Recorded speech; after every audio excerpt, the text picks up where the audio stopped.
Hello, beautiful one. Welcome. Last week I had a giveaway, and this week I'm announcing the winner, so stay tuned till the end of the video to hear the announcement.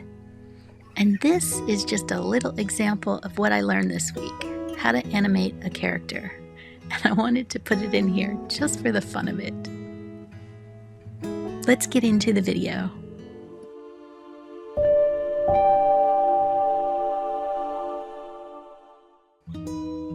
Nobody likes that feeling of staring at a blank canvas and wondering, what do I paint?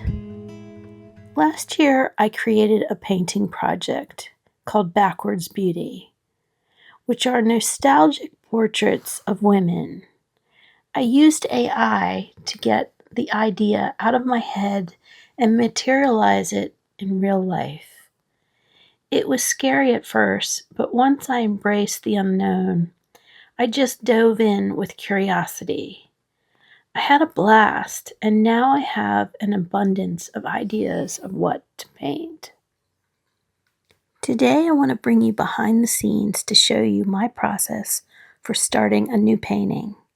I will share with you how I create AI reference and then alter it to make it the image that you can't wait to paint. After that, I'll share with you what I do to prepare a large canvas board for painting. And then I'll share with you my preferred way of transferring that image onto the board.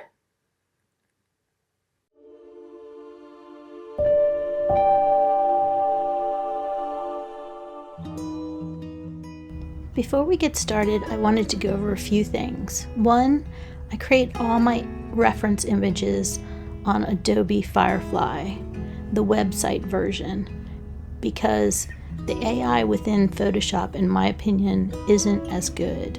So I generate all my initial images there, and then I bring them into Photoshop. I have a free video on my website going over my 5 tips for creating AI reference art. So if you're interested in that, definitely head over to my website and check it out. But once we're in here, I'm going to take you through most of the steps, but it's quite a long process. So I glossed over some things, but when I talk about how I fixed an item, that means I asked AI to generate and get rid of or remove or fix. And how you do that is you take the lasso tool, that's this tool right here, and you select an area. Say you want to get rid of this tail. Then you just hit this generative fill right here, and it'll come up with this area where you can type something in. Most of the time, if you just select an area, it knows what to do. So I just hit the generate button without typing anything in. And it's working to generate you 3 options, which are over here. And voila, your tail is gone. And you can click on each version to see which one you like best. And that's how it works. And if that doesn't work when you generate it, if it doesn't give you the results that you want, then you can type in a prompt. And sometimes if that doesn't work, I will then try to select it differently or ask it in a different way. So I just keep trying, and if that doesn't work, then I just kind of give up and I come back to it at a later date, or I try to figure out something else. But that's my process, and I wanted to talk about that up front. So now let's get into the editing process.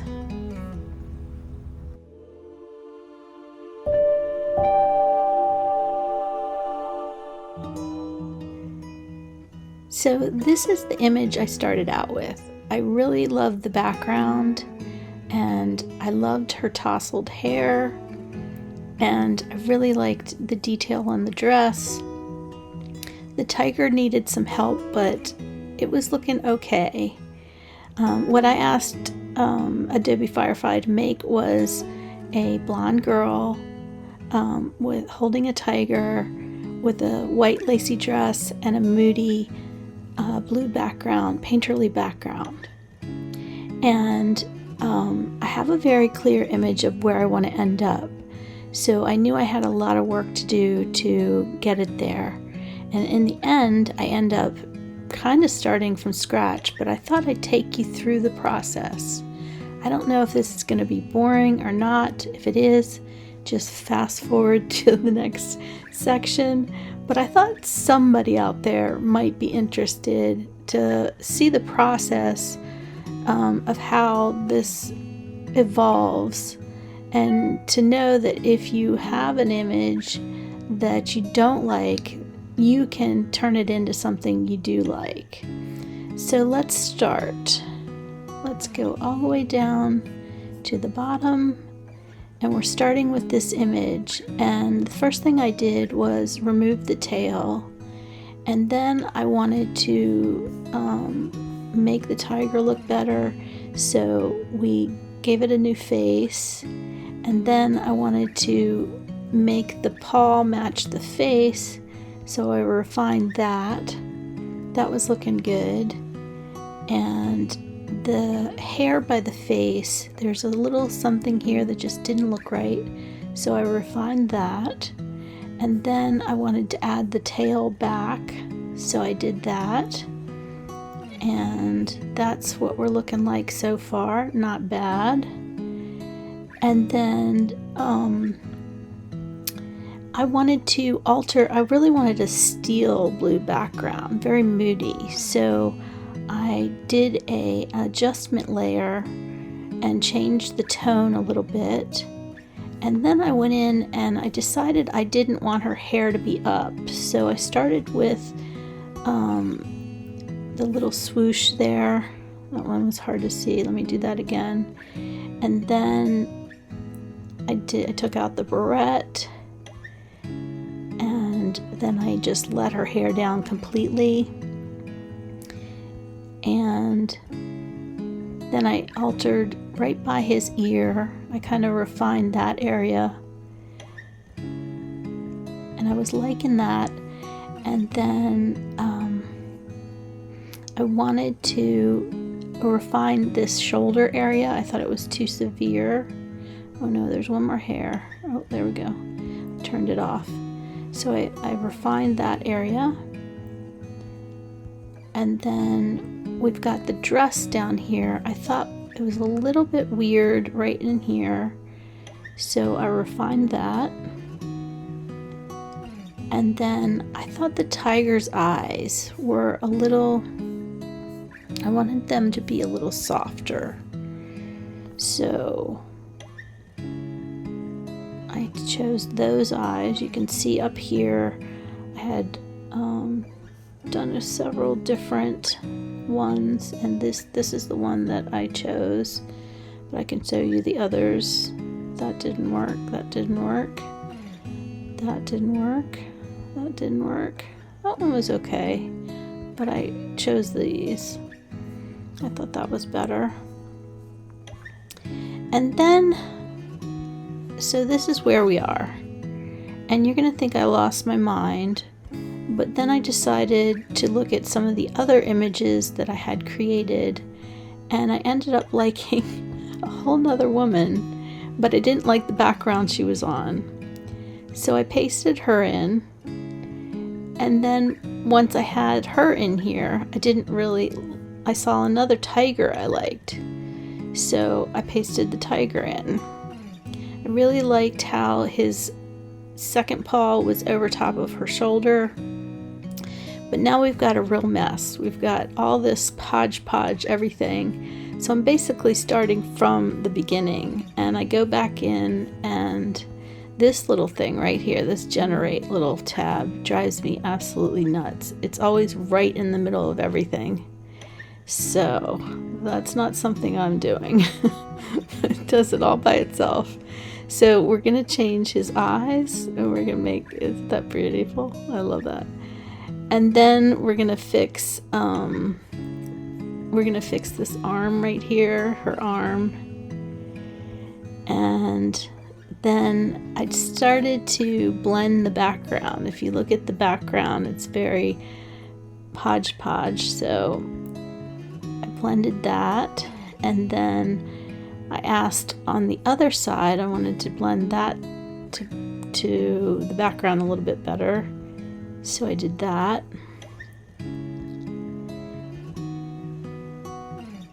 And that's where we're ended up so far. Now I wanted to take care of this right here. Oh no, we gotta refine this hair. I wanted to soften this area right here. I thought it was looking weird, so I added some hair. And then I thought the transition in the background needed a little bit of refinement, so I did that. You can see next to the tiger, he fits in much better. And then I refined the background down here by the tail. Let me zoom in. Got rid of that. And then right here, the part of the dress was just a little off, so I refined that. And then we go back to the hair. There's just some flyaways here that I've refined just a little bit.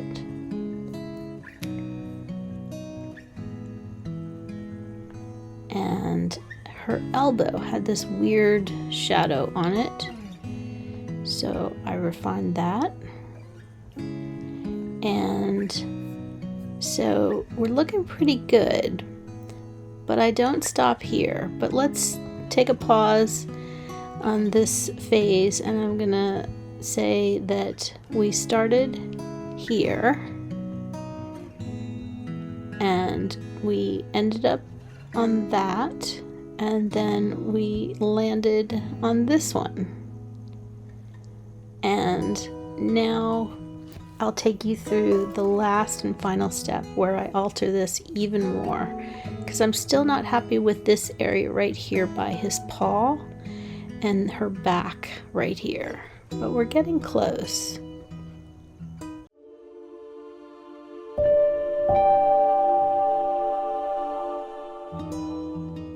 So now I'm pretty happy with this, but there's a few things that I want to fix. One, I want my composition to be square, and I want to fix this area right here around his head and his paw, and then her back here.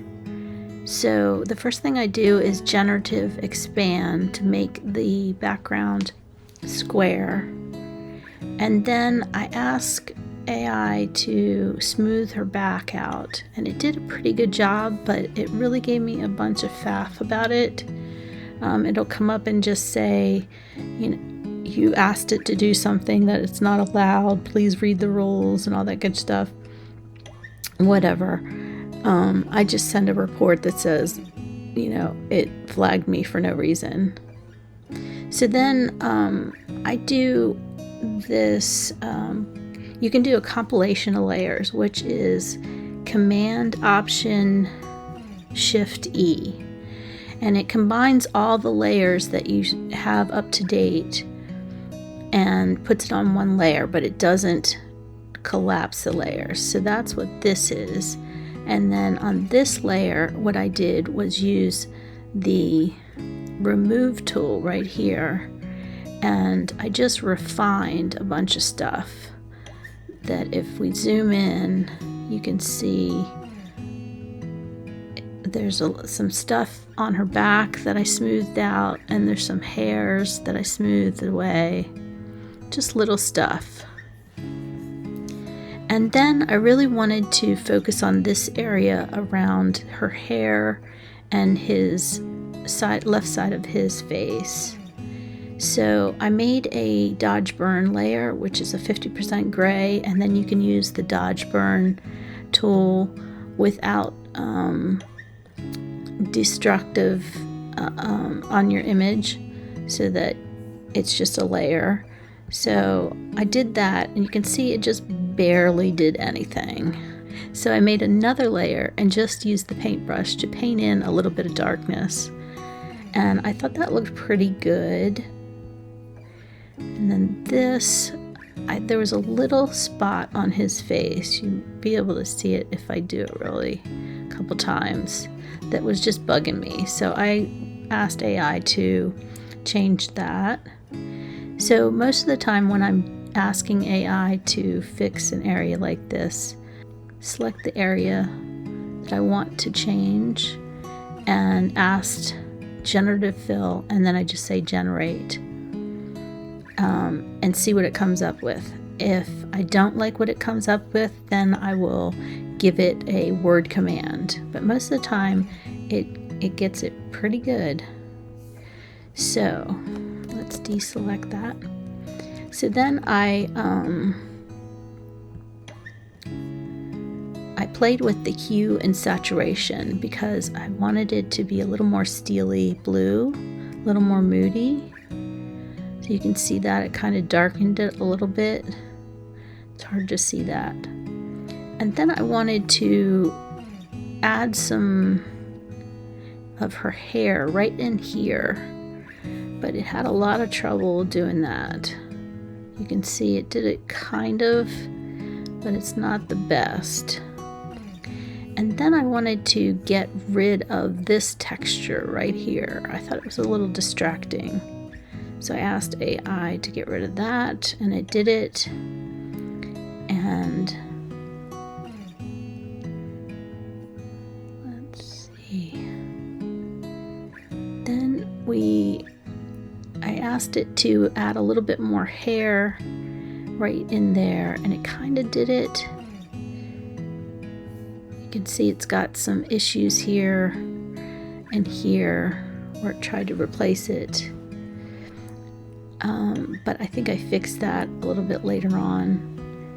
And I wanted it to add a little bit of stripes there, which it made it a little bit orange because it's supposed to be a white tiger, but I'll take care of that when I paint. I just want the essence of what I'm asking for to be there at least.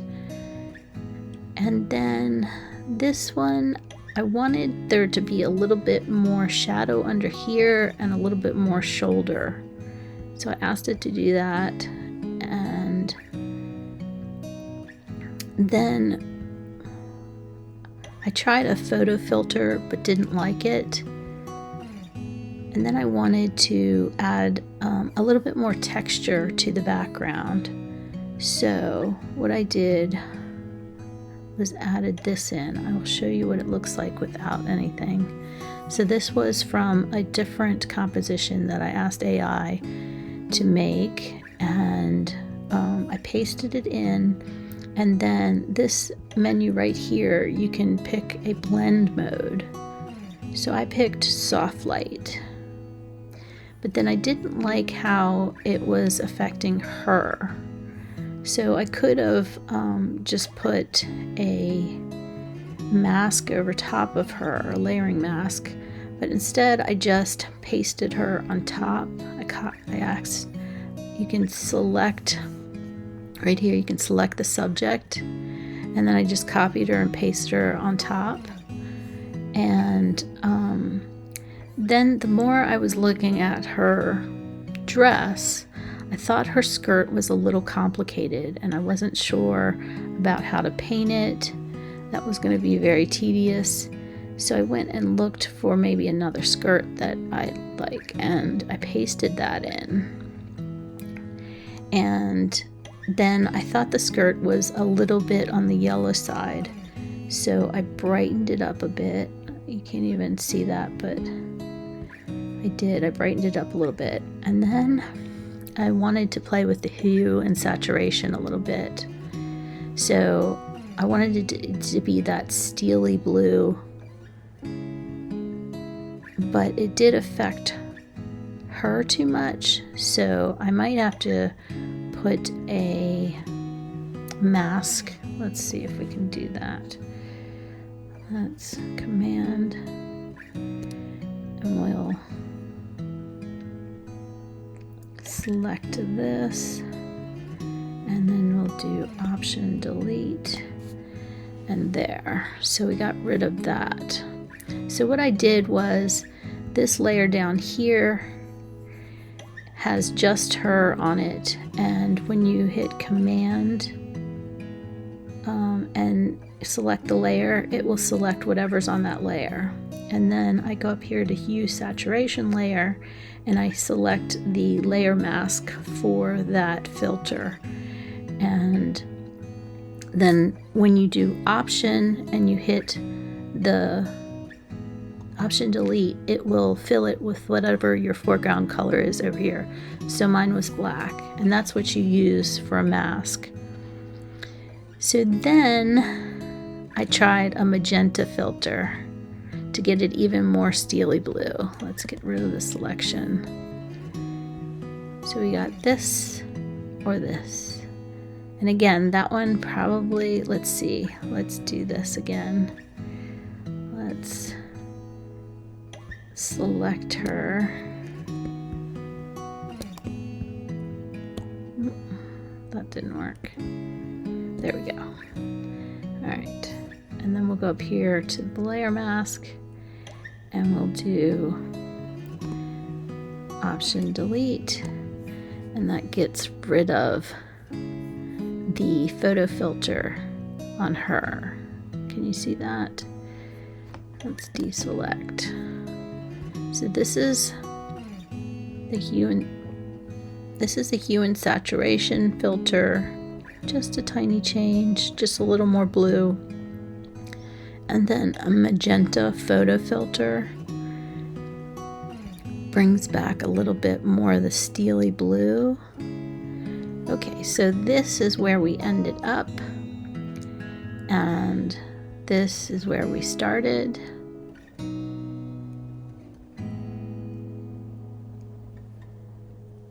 You'll have to let me know what you think. Did you like number 1 better, or like number 2 better? Number 1, number 2.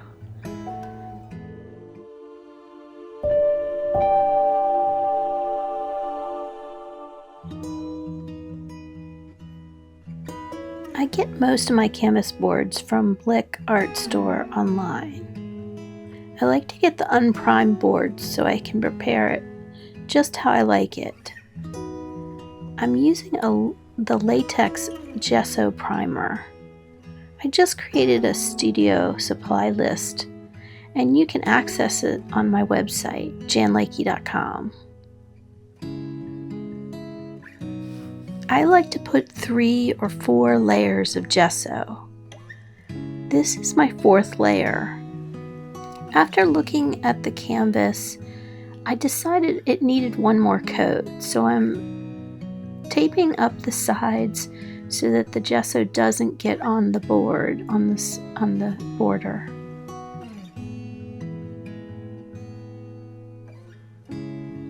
I then use a spray bottle with plain water to spray the surface.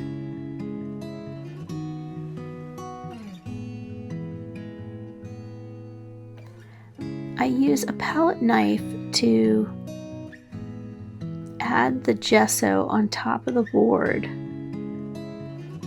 This board was wonky because there's a stabilizing board in the middle of the canvas, and it was taller than the outside boards, so it created this seesaw.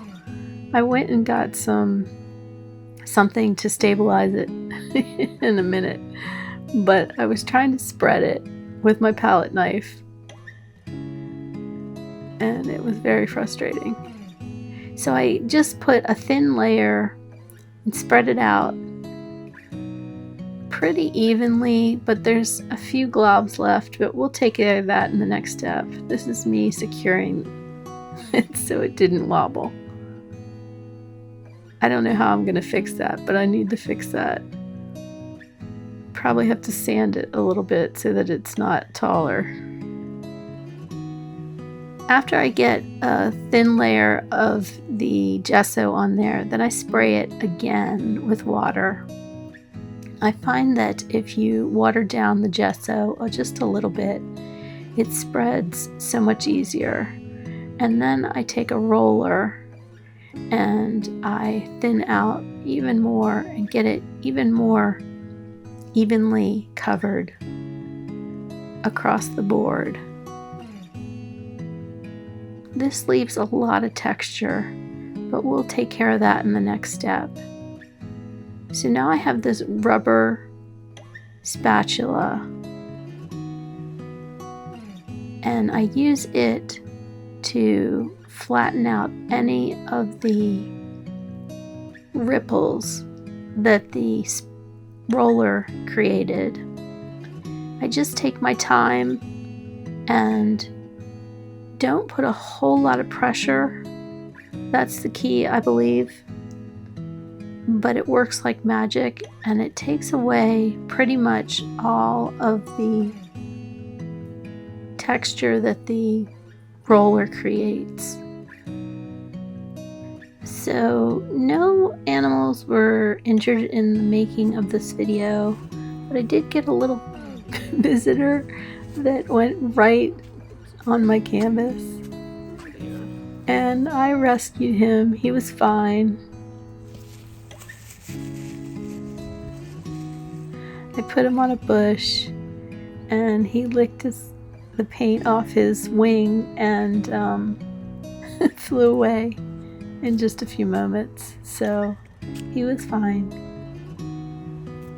You never know. So then I let it dry overnight. This step is really important because the next step is going to be sanding it, and you want it to be completely dry for this process. I use a sanding block, and with different grits of paper. I start out with like an 80 grit, and then I go to a 120 and then a 180. And this whole system is made by Gator, and I really like it. You just peel off the one you don't want, and it velcros on the one you do want. This step is a little tedious, but I take my time and go slow because you don't want to take too much off, and you want to make sure you have all the ridges out. And then the last step is just taking a clean, damp cloth and wiping it over the surface so that you get any of the dust off.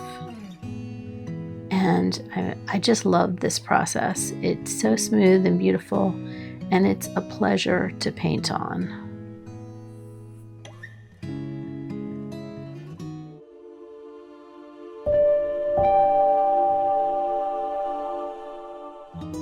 So now I've got my reference image and my beautiful canvas ready. Now the fun begins. I have made transferring the image onto the canvas as easy and simple as possible, and I don't regret adding this tool to my studio because it's made my workflow so much smoother and more enjoyable. I had a question from a lovely viewer about how I chose the projector that I did, so I thought I would go over my journey trying to figure out which one to buy. The things I was looking for was a sharp image, a small size, a self-leveling, quick hookup, and the resolution of the image. The nebula met all those criteria and more. I started out with a different brand that was more inexpensive and quickly realized the image quality was poor. It was bulky and the motor was loud. So my advice is to make a list of all the things you want your projector to do and start there. I also wanted it to be able to travel. I wanted it to be for entertainment purposes when I did travel, so I could use it as a media device. And so I was looking for one that had a good speaker, and this one has a pretty good speaker, but you can also hook up a Bluetooth speaker to it so that you can project the movie and listen to the sound on a different device. The only con that I would have to say this one has is it is a little expensive, and the design of it, even though it's very small, it's round, so it rolls if you don't have it stable. And here I'm being lazy and I just had it on the table.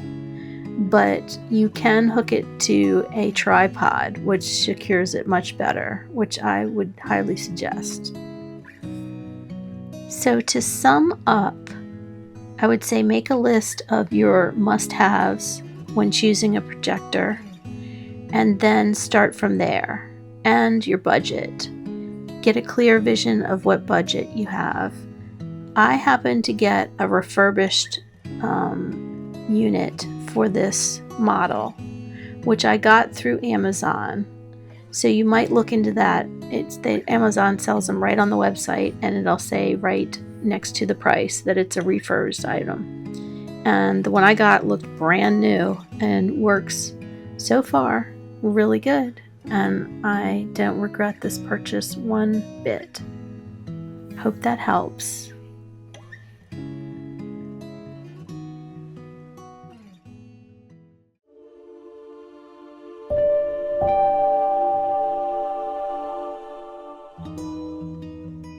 So next week, you guessed it, we're going to be working in the studio on this painting. So you'll have to come back and tune in to see how it comes out. I am so excited to get started on this one. So you'll have to let me know. Did you like this little bit of a deep dive, or did you find it boring? Did you learn something new? I would love it if you'd leave me a comment and let me know.